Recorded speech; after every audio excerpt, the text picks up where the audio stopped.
à la Bourse de Paris, eh bien, les investisseurs ne s'y trompent pas. L'action LVMH est sanctionnée de près de 5%. Alors les taxes, là, je préfère ne pas m'exprimer. Voilà. Je préfère agir tranquillement, essayer d'agir tranquillement.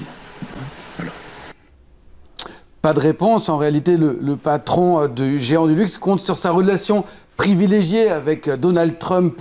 Bernard, je veux te remercier pour le travail incroyable que tu fais. Tu es vraiment un des vrais hommes d'affaires. Tu es un artiste, un visionnaire, et je veux te féliciter. On va passer quelques jours aux USA.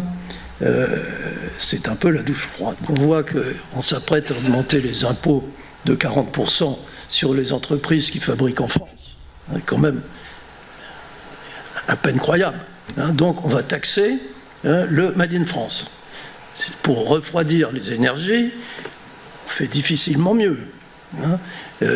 Pour pousser à la délocalisation, c'est idéal. Une allusion à la surtaxe provisoire sur l'impôt sur les sociétés pour les entreprises réalisant plus de 3 milliards d'euros de bénéfices dans son budget 2025. Une surtaxe qui, pour LVMH, se traduirait par un impact compris entre 700 et 800 millions d'euros supplémentaires.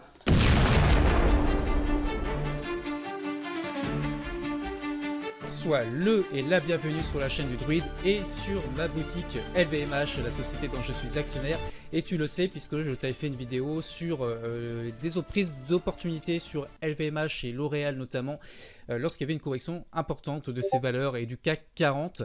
Et donc aujourd'hui tu vas voir que je vais te présenter où est-ce qu'on en est et surtout je vais certainement dans cette vidéo en direct avec toi prendre mes bénéfices sur LVMH puisque j'ai un gain très intéressant. Il y a eu une belle hausse en termes de pourcentage sur cette action, donc on va voir tout ça ensemble et surtout on va essayer de regarder aussi les chiffres clés de la société, de l'entreprise pour voir si au niveau économique est-ce que c'est catastrophique ou est-ce que peut-être qu'on aura encore un petit peu de marge de progression cette année. Donc on va voir ça ensemble. Je vais te montrer également le graphique bien sûr, il y aura aussi L'Oréal.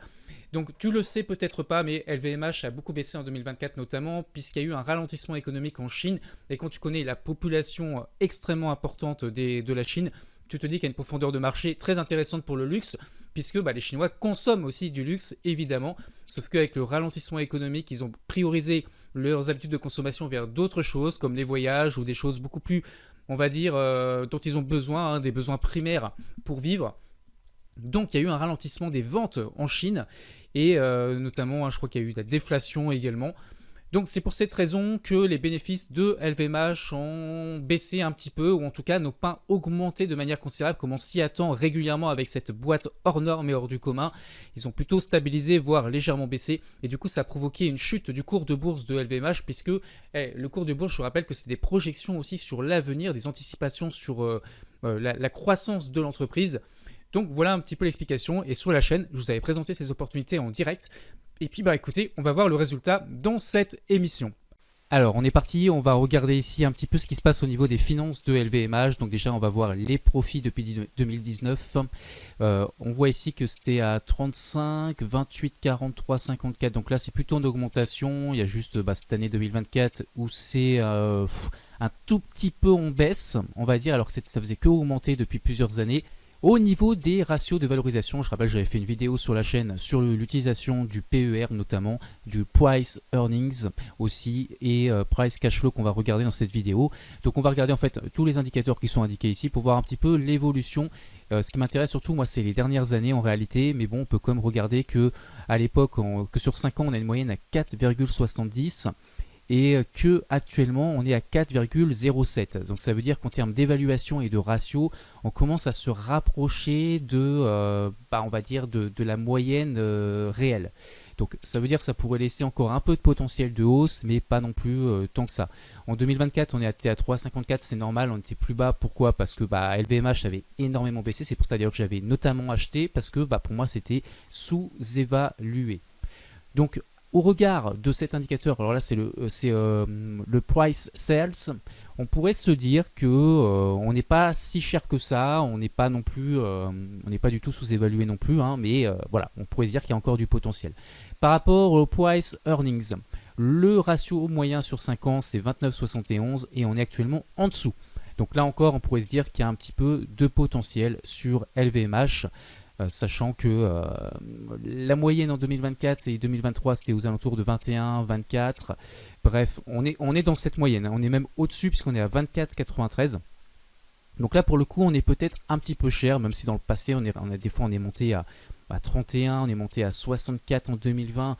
Donc voilà, mais voilà, ça commence à chauffer aussi. Le price to cash flow, on est en dessous de la moyenne sur 5 ans. On est en dessous de la moyenne sur 5 ans, donc là encore une fois, on pourrait se dire qu'on a du potentiel encore. Et le price to book, alors là c'est peut-être même celui qui va m'intéresser aujourd'hui. La moyenne sur 5 ans c'est 6,53 et là on est en dessous, on est inférieur. Donc là, encore une fois, on pourrait se dire qu'il y a peut-être encore un petit peu de potentiel. Donc on pourrait continuer comme ça longtemps. Si je mets ici le price forward earnings qui peut aussi être très intéressant à étudier, on voit que sur 5 ans on est à 25,91 et que là actuellement on est un petit peu cher pour le coup. Si on se projette sur les futurs résultats, les anticipations, on est un petit peu cher. Mais d'ailleurs, on voit que par rapport à 2023, on est bien au-dessus, 2022, on est bien au-dessus. Et c'est cet indicateur-là, moi, qui me dit que, attention. Donc, ça ne remet pas en question le reste. C'est-à-dire qu'on peut dire qu'il y a encore un peu de potentiel, mais on commence à être potentiellement en zone de surchauffe si LVMH n'améliore pas ses résultats. En fait, ce qu'il faut comprendre de tout ça, c'est que tout le deal est là. C'est est-ce que LVMH va se reprendre et va réaméliorer, réavoir de la croissance importante comme c'était le cas depuis plusieurs années? Est-ce qu'en gros en Chine, ça va se remettre à consommer des produits de luxe ou pas? Moi personnellement, je n'ai pas la réponse et comme apparemment il y a beaucoup de doutes au niveau des anticipations d'analyse, en tout cas pour 2025, eh bien personnellement, je pense que je vais plutôt prendre mes gains et ne pas risquer, on ne sait jamais que ça retrace. Et même s'il y a des grandes chances que ça remonte, vous allez le voir sur le graphique, vers une résistance, au moins le gain est assuré, il est pris, donc ce n'est pas grave. Un gain pris, c'est toujours un gain assuré et en plus le gain, vous allez voir en termes de pourcentage de hausse, est très très important. Je termine avec le PEG ratio où on est par rapport à la moyenne, le PEG ratio il est là, hein. Par rapport à la moyenne sur 5 ans, on est ici, j'essaie de vous le remontrer, à 2,48 et là actuellement on n'est que à 1,53, donc on pourrait se dire c'est pas si cher que ça. Par contre, le problème, c'est qu'on regarde par rapport à 2024, c'est normal, c'était très bas. Mais par rapport à 2023, on était à 1,16. Donc là, on est vraiment beaucoup plus haut. 2022, on était à 1,01. Donc on est par rapport à une moyenne historique pas très élevée, mais on est par rapport aux dernières années un petit peu élevé. Donc là, encore une fois, si les futurs résultats de LVMH ne sont pas en forte croissance et sont plutôt décevants, ça ne va pas relancer une dynamique de marché haussier dessus. Voilà, donc c'est pour cette raison que je pense que je vais prendre mes bénéfices, même si on sent qu'il y a suffisamment de gaz en fait pour rejoindre la résistance sur LVMH. Donc il y a de grandes chances qu'on le fasse, encore une fois, mais maintenant on va passer au graphique et on va encaisser, je pense, notre gain. Alors on est parti pour commencer par le secteur du luxe où je vais vous montrer un ETF ici qui s'appelle le G-Lux. Donc je vous invite à regarder un petit peu sa composition sur notamment Morningstar, hein, je peux vous montrer très rapidement. Donc voici l'ETF qui a 0,25% de frais de gestion, hein, ce qui reste tout à fait raisonnable. Nous, ce qui va nous intéresser surtout là, c'est d'aller voir la composition du fonds. Donc si tu ne sais pas ce que c'est un ETF, hein, c'est un fonds tout simplement qui va acheter un panier d'actions. Donc là, il peut en avoir 50, 100, 200, ça dépend des ETF. Et du coup, en fait, avec quelques centaines d'euros, tu peux acheter toutes les actions. Tu vas avoir une petite partie de ton capital qui va être répartie sur chacune des actions et ça permet d'avoir une grande diversification et là en l'occurrence de s'exposer au secteur du luxe. Donc là on voit qu'il y a de nombreuses sociétés comme Hermès qui est extrêmement connu bien sûr et puis bien sûr LVMH dont on va parler maintenant. Donc je voulais juste te montrer ça qui pèse d'ailleurs pour 7% quand même, hein, sur le fonds. Donc là, on revient ici sur le G-Lux. J'ai vu qu'il y avait aussi Diageo. On pourra aller voir si Diageo peut être intéressante ensuite. Et donc, on est en train d'avoir un espèce de breakout sur le secteur du luxe. Donc, ça peut être intéressant de voir à l'instant T qu'est-ce qui se passe, par exemple, sur LVMH et aussi sur Diageo. Donc, je vais aller vous montrer ça. Alors, je commence par Diageo, qui est pas vraiment dans le secteur du luxe d'ailleurs, c'est plutôt ici, a priori, de la consommation de base, secteur en gros des boissons a priori, hein. Je connaissais la boîte mais ça fait longtemps que je ne l'ai pas étudié, donc je ne sais plus exactement les produits qu'ils proposent, je ne voudrais pas dire de bêtises. Par contre, ce que je vois, c'est que là on arrive sur un gros support long terme et peut-être qu'effectivement avoir une petite position de cette valeur sur les niveaux actuels, ça peut être intéressant. Je rappelle que cette action était ancrée mine de rien dans un grand marché haussier, donc ça pourrait être intéressant même de vous faire une vidéo dédiée pour vous expliquer qu'est-ce qui a provoqué la baisse, pourquoi est-ce qu'il y a eu toute cette baisse sur cette action qui est extrêmement importante. Mais voilà, c'est pas l'objet du jour. Je vais me concentrer sur le luxe et on va aller voir une opportunité que je vous avais donnée sur la chaîne qui est LVMH. Alors, voici où est-ce qu'on en est. Donc LVMH, pour vous, ça sera plus une opportunité. Je vous avais donné l'opportunité en temps réel. Pour rappel, c'était ici sur cette pattern chartiste en double bottom. Je vous avais dit qu'on pouvait prendre la cassure. Et donc là, on est à plus 24%. Donc moi, là, je suis plutôt pour prendre mes gains. Mais après, la question que j'aurais pu me poser, et c'est pour ça que je voulais vous faire cette vidéo, c'est est-ce qu'on n'irait pas chercher le haut ici de la résistance? Et pour ça, vous l'avez vu, on a étudié un petit peu les chiffres clés pour savoir est-ce que la société a amélioré ses finances depuis, et ça permettrait de retrouver la valorisation d'antan. Est-ce qu'elle a au contraire fait baisser ses finances? On est un petit peu entre deux. On peut se dire effectivement qu'on peut tout à fait aller rechercher cette zone, mais est-ce qu'on ne se contenterait pas de ce gain-là au risque que ça se retourne si jamais on ne les prenait pas? Et ça serait dommage effectivement de tout retracer. Donc moi j'ai déjà pris un gain partiel sur LVMH beaucoup plus bas, lorsqu'on était déjà à plus 10% dans ces eaux-là, je ne sais plus précisément. Et là j'ai mon restant de position, il me reste une action de toute façon. Et effectivement je vais clôturer cette action maintenant. Alors je tiens à vous expliquer, je vous expliquerai en conclusion de cette vidéo, d'ailleurs ça va être plus simple. Allez c'est parti, je clôture la position en direct avec vous.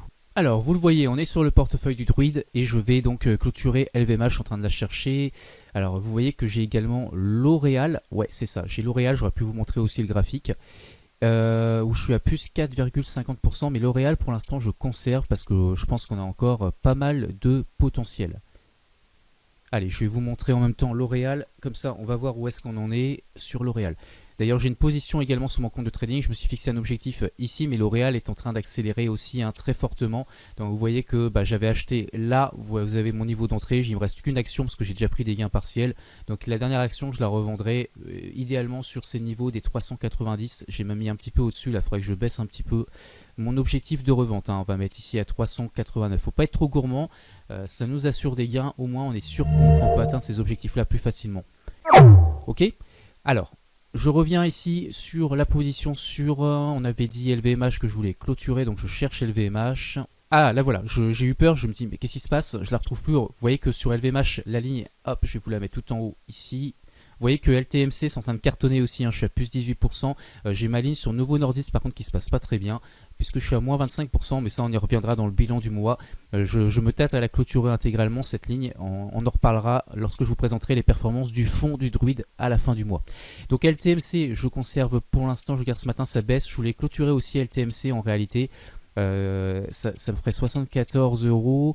Pour l'instant, je vais d'abord clôturer avec vous LVMH et LTMC, je verrai plus tard. Je vais aller voir le graphique ensuite. Donc, LVMH, ici, une action, vous voyez, plus 23,87%. Voilà, ici, hop, donc on est parti. On va la clôturer en direct pour vous montrer que je fais bien ce que je dis. Et que tout ça c'est réel, c'est pas un compte fictif chez Swissquote. Donc le seul problème de chez Swissquote, c'est qu'on a des frais élevés. Regardez, pour clôturer un ordre, j'ai 11 € de frais, c'est énormissime pour une position à 744 € là. C'est extrêmement élevé, on va pas se mentir. Mais bon, vu les gains, c'est pas très important. C'est pour ça que quand j'achète des actions françaises ou européennes chez Swissquote, en général je prends que des valeurs américaines. J'essaye toujours d'acheter vraiment quand elles sont très décotées, et c'était le cas de L'Oréal et LVMH, donc c'est pour ça que j'ai pas hésité à les mettre. Donc on est parti, hop, je vends l'action et l'ordre va être exécuté très rapidement. Voilà, L'Oréal est sorti et ça me permet de dégager des liquidités. Je vais juste vous dire que sur L'Oréal, je conserve ma position parce que pour moi, il y a beaucoup plus de potentiel. Et là, on va faire très vite. Vous avez compris un peu comment comparer un peu les ratios. On va juste regarder ici la moyenne à 5 ans et actuellement où est-ce qu'on en est. Et vous voyez qu'ici, quasiment sur tous les ratios, on est nettement inférieur à la moyenne sur 5 ans. Le price earnings, on est qu'à 27 alors qu'on était à 40 sur 5 ans. Sur 5 ans, on est à 21 pour le price to book alors qu'on était à 28. On va même prendre des projections futures, on est à 26 alors que sur 5 ans on était à 33, 2,39, 3. Enfin bref, vous voyez, en gros, on est inférieur sur tous les ratios à la moyenne sur 5 ans. donc est nettement inférieur. Donc pour moi sur L'Oréal il y a plus de potentiel, c'est pour ça que je conserve ma position L'Oréal pour l'instant. Donc je te reprends pour la conclusion. Je voulais simplement préciser que le but c'est pas d'acheter au plus bas et de revendre au plus haut. On n'est pas des devins, on n'a pas de boule de cristal. Le but c'est de prendre un bon morceau de viande. Pour ça il y a plein de stratégies différentes.